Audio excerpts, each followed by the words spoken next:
Alright, so our objective here is to write an equation representing the function.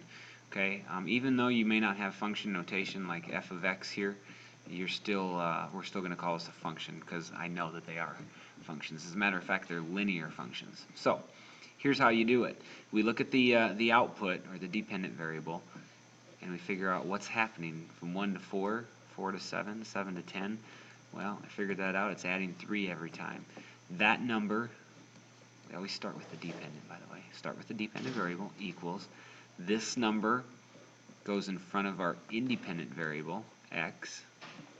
And then we look at our independent variable, 0, and the number with 0 is where this function starts. It's called the y-intercept.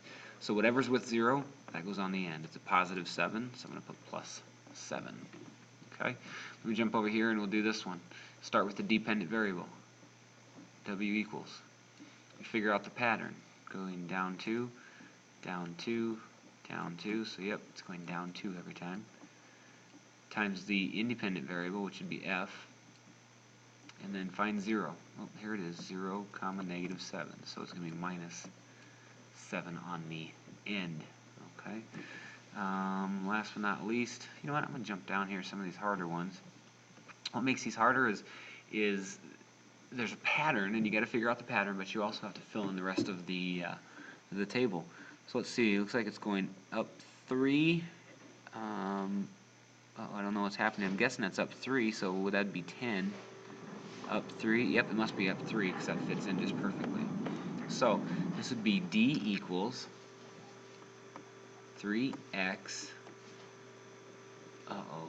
There's no 0. So if there's no 0, you have to figure out the pattern and go backwards. Well, I need to go 1 back, which should take me back to 0.